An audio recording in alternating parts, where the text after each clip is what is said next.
Welcome to African Folktales Hub by Chris. Don't forget to like, subscribe, and turn on your notification. Listen well, my children, for this is a story the river remembers even when people try to forget.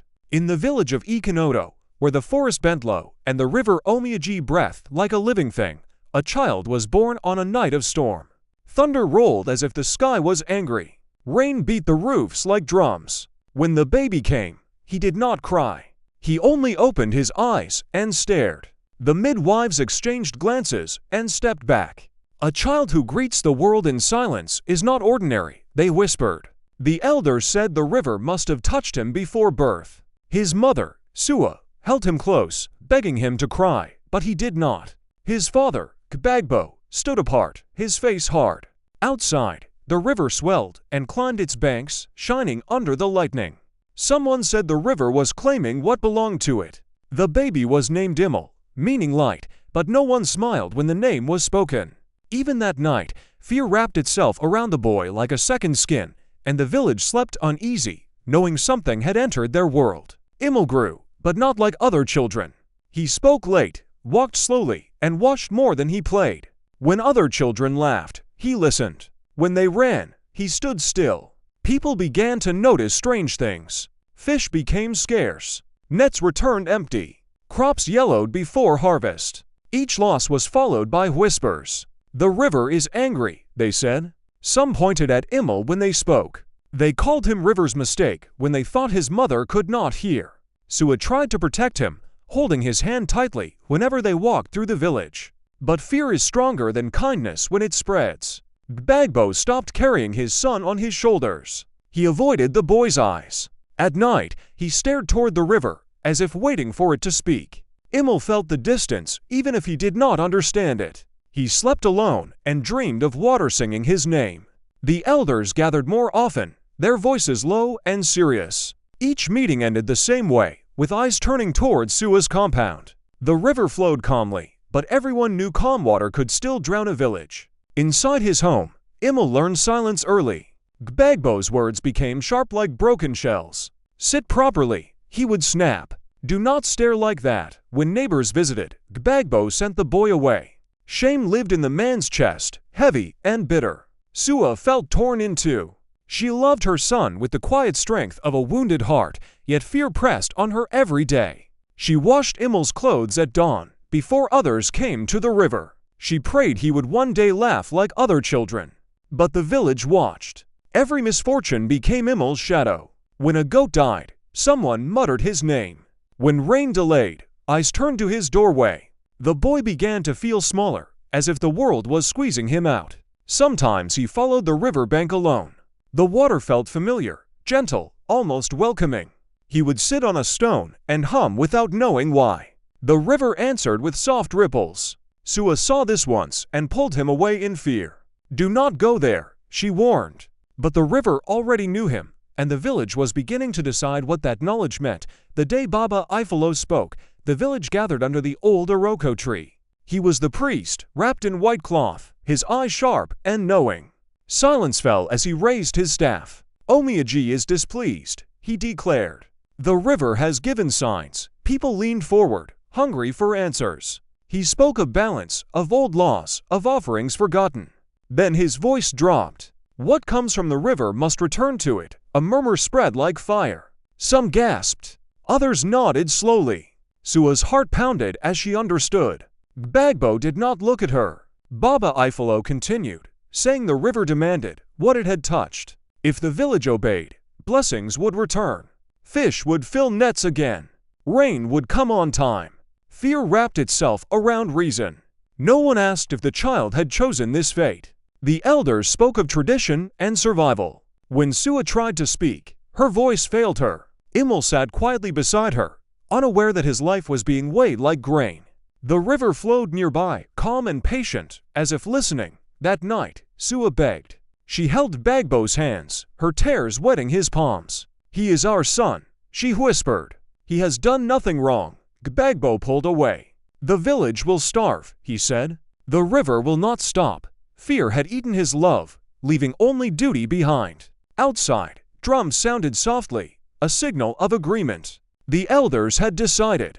Sua lay awake with Immel pressed against her chest, memorizing his warmth, his smell, the soft rise of his breath. She wondered how a mother could be asked to give away her child and still live. At dawn, Baba Ifalo came with 2 elders. No one smiled. No one argued.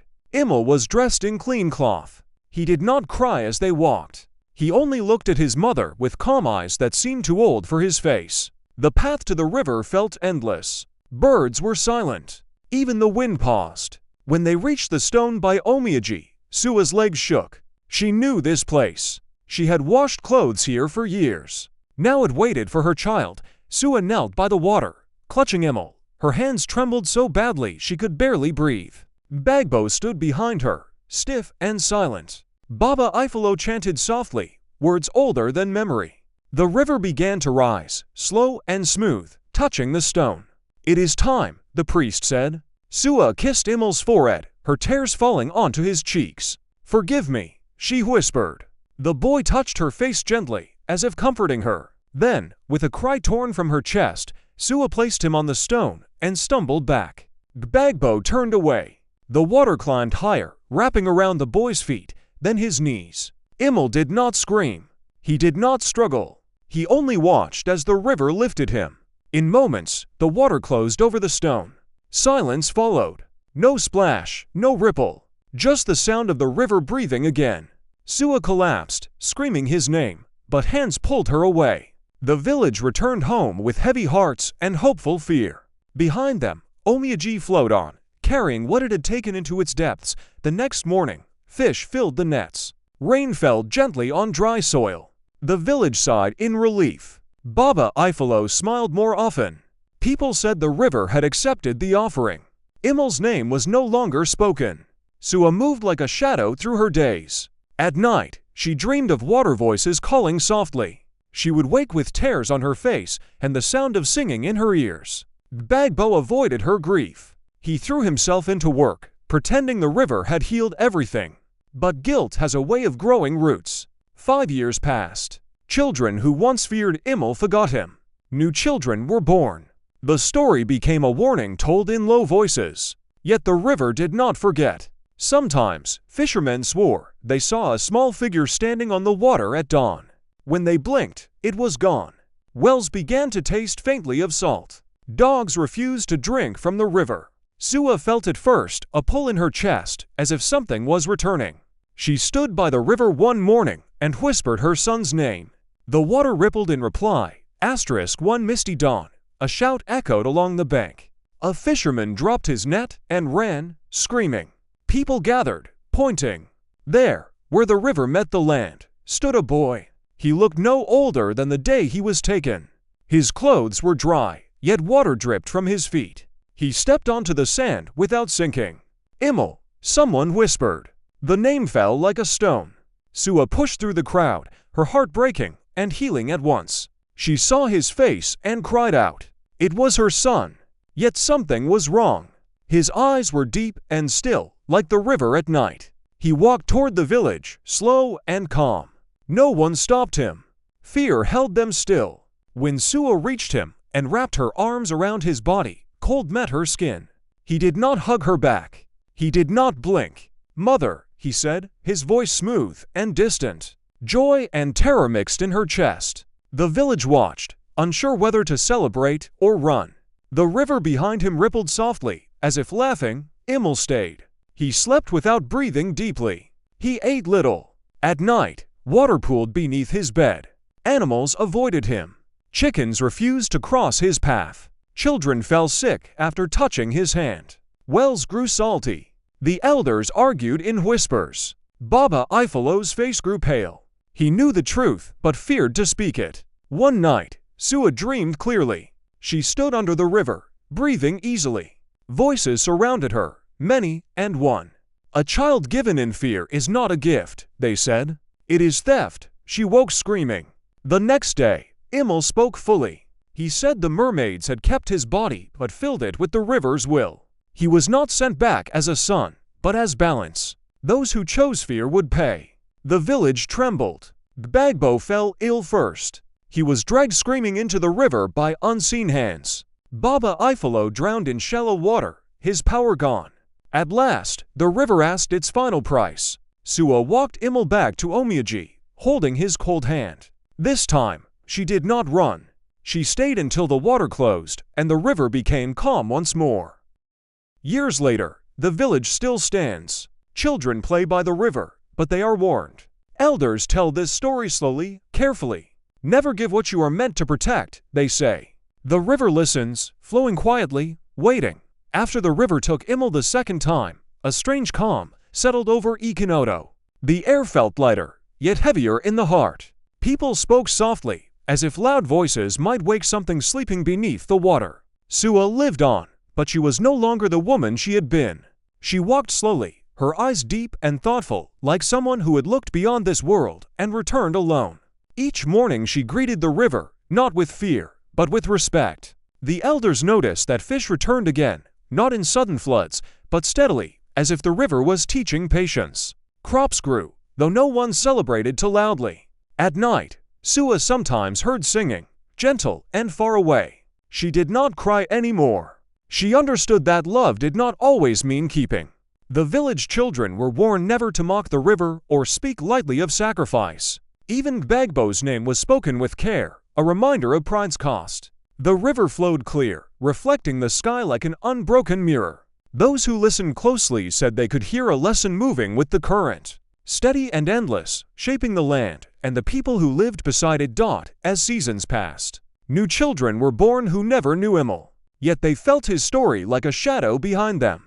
When they played near Omiyaji, their mothers watched closely. No child was allowed near the stone where the sacrifice had happened. Moss grew thick there, hiding its sharp edges. The elders met often, not to command, but to remember. They argued less and listened more. Baba Ifalo's hut stood empty, its doorway swallowed by vines. No one claimed it. Sua became a quiet guide, teaching younger mothers to trust love over fear.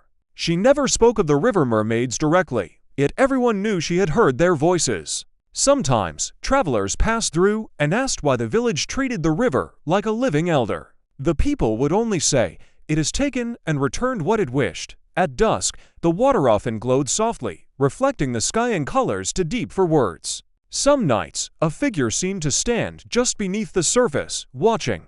No one pointed. No one screamed. The village had learned that some truths must be respected in silence, or the river would remind them again. One year, a great drought came to nearby lands, but Ikenoto did not starve. The river narrowed, yet never dried. This was not seen as a reward, but as balance restored. Elders told the children that the river was neither kind nor cruel. It was honest. It answered what was given to it. The children listened wide-eyed, especially when the story reached the unwanted boy. They asked why no one saved him. The elders paused before answering. "Fear makes cowards of good people," one would say. Sua, now gray-haired, sometimes sat by the river and spoke aloud. She thanked it for teaching her truth, even through pain. She did not ask for Imel back. She knew better. At times, the water rippled gently at her words. The village grew known for its caution and care. No child was ever called unwanted again. Even weak or strange children were protected fiercely. Parents remembered the cost of forgetting love. At night, when the moon was full, the river sang softly, and those who heard it felt both comforted and warned, as if the song carried memory itself. As I tell you this, children, know that stories like this do not end neatly. They continue in choices made long after the last tears fall. One evening, a boy from another village wandered too close to Omiyaji. He laughed and threw stones, mocking the quiet water. The river did not rise. It did not roar. It only pulled gently, enough to frighten him.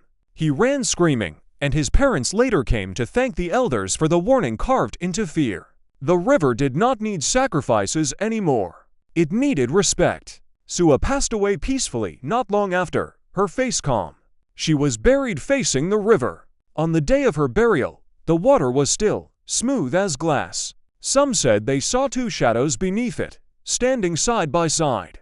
No one confirmed it. The village mourned her deeply, for she had become a living reminder of courage learned too late. Her story was added to Imel's, not to soften it, but to complete it. Love lost, love returned, love released, years turned into decades. New elders took their places, but the lesson remained unchanged. When arguments arose, someone would say, "Remember the river." That was enough. The children grew into adults who taught their own children gently. Ikenoto became a place where strangers felt watched but safe. Fishermen still whispered prayers before casting nets. They thanked the river for what it gave and accepted what it withheld. No one demanded any more. Some nights, when fog rolled thick over the water, faint laughter could be heard, like children playing far away. The braver ones said the river mermaids were dancing.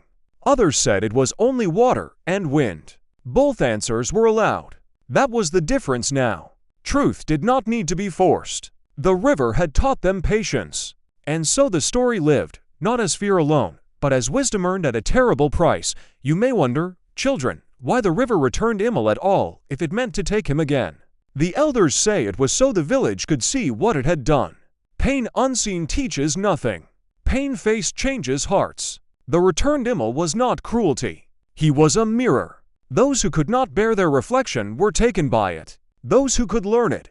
Even now, when the river swells during storms, people stay indoors and speak kindly to one another. No child sleeps hungry if food can be shared. The river listens always. It does not forget names, especially the names spoken with love or fear. Immel's name is spoken softly now, not as a curse, but as a warning and a prayer. The river flows on, older than memory, younger than tomorrow. It waits for nothing, yet responds to everything. That is its law. Sometimes travelers ask if the story is true.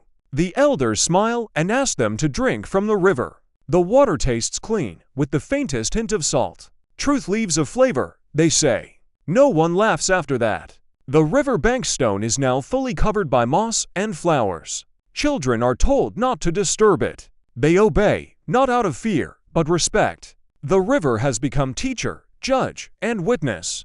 And we, who live beside it, have become better listeners. This is how stories shape villages, and how villages survive. Remember this well, the river did not want a child. It wanted honesty. When fear chose for love, the water answered in its own way. What came back was not a child, because what was given was not love. That is the heart of it. The river only returns what it is offered. Nothing more. Nothing less. So, when you grow and make choices of your own, think of Immel. Think of Sua's tears and courage. Think of Gbagbo's pride and Baba Ifalo's lies. Think of a village that learned too late, yet learned enough to change. The river still flows. It always will. I have told you this not to frighten you, but to remind you. The world listens more than you think. Water remembers. Love matters. And if one day you stand by a river and feel watched, do not run. Ask yourself first what you have offered it in your heart. That is all the river ever asks. The rest is choice. And choice is where every story truly begins. Now go, and remember.